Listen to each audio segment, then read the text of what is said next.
Proiektu hau jaiotzen da Itoizen fan batek eduki dezaken ilusiotik. Nik beti izan dut Itoiz izan dela nire txikitako soinu banda, eta egia da dokumentalgintzatik natorrela, eta eduki nuen Juan Carlos Pérez ezagutzeko aukera lagun baten bitartez, eta orduan hasi nintzen idea horrekin fantaseatzen, ezta? Juan Carlos ezagututa gero eta ikusita ateak ez dela guztiz itxita, nire harridurarako, banekien bide hau egiteko lagunak behar nituela, ez? Eta doxarengana hurbildu nintzen aurretik ere lan egin genulako batera, eta beraiei proposatu nien, ez? Bide hau batera egitea, esan da hori, bazegoela eskuartean neukala zer oso potentea izan zitekena, bazegoen Itoiz taldea, bazegoen Juan Carlos Pérez un poquito reticente oraindik, baina ez guztiz itxita, bazegoen hori izugarrizko ausentzia bat artxibo aldetik, bazegoen ni bezalako fan bat, ez? Oso fan izan dena, baina inoiz zuzenean ikusi ez dituena, eta beraiei ere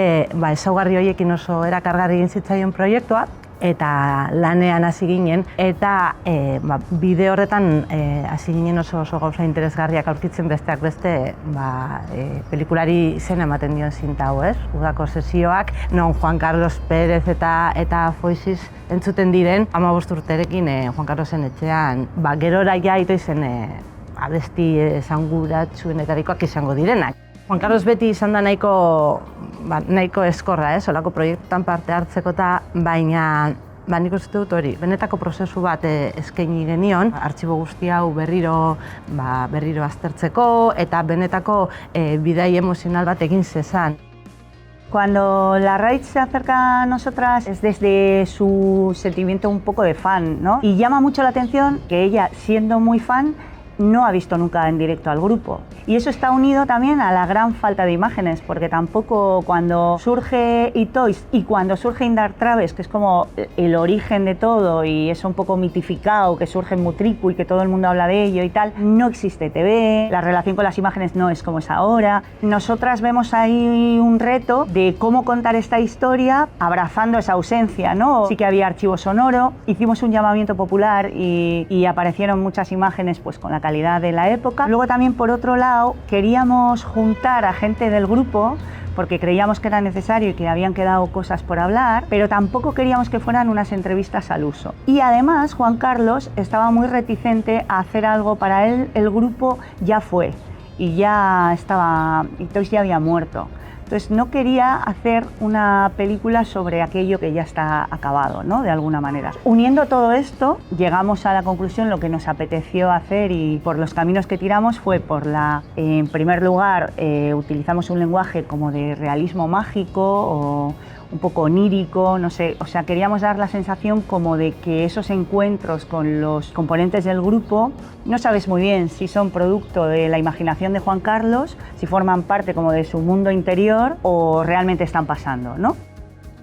Para nosotras era importante que esa pulsión adolescente que marca mucho el discurso de Juan Carlos, porque hay una ilusión que tiene mucho que ver con la juventud y con la adolescencia y con crear a lo bestia, ¿no? Y creíamos que era muy difícil transmitirla con el resto de elementos que teníamos, ¿no? Y con el archivo y tal. Entonces se nos ocurrió, no sin cierto respeto, se nos ocurrió ficcionar todo eso con unos chavales que montaran el grupo y que nos contaran un poco cómo pudo ser una versión, ¿no? No es recrear, sino que es una posible ficción de cómo fue ese principio, ¿no? Cómo puede ser montar un grupo de rock en los años 70 en Mutriku.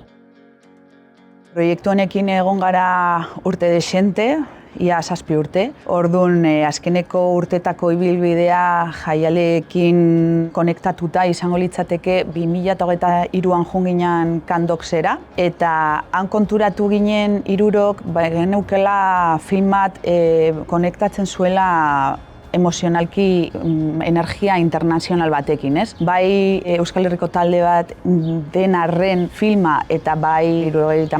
hamarkadako talde bateri buruz hitz egin arren, bai zeukala gauza batzuk oso unibertsalak, ez? Orduan esperientzia hori guretzat oso garrantzitsua izan zen eta Cannes bezalako jaialdi baten murgilduta egotea eman zigun behar genuen indarra, ez? Bukatzeko filma. Hortikan urte betera aurkeztu genuen sekzio ofizialetan bai Zinebin First Film eta Gijonen, eta oso polita izan zen estrenaldia. Sentsazio oso onak eduki genituen estrenatzen, eta orain zinemaldira goaz, ez? Urtarrilean estrenatu genuen filma zinema aretoetan. Espero genuen baino sentsazio hobeagoak izan ditugu, ez? Eta kasu honetan ikusi dugu kriston harrera izan dugula, 5 aste egon gara zinema aretoetan Euskal Herrian, bai iparralde eta hegoaldean 15.000 ikusle baino gehiago izan ditugu, eta hori eta gero zinemaldira joatea, etxean dugun zinema jaialdi handienan, hori bat da, eta opari bat bezala hartzen dugu, ez?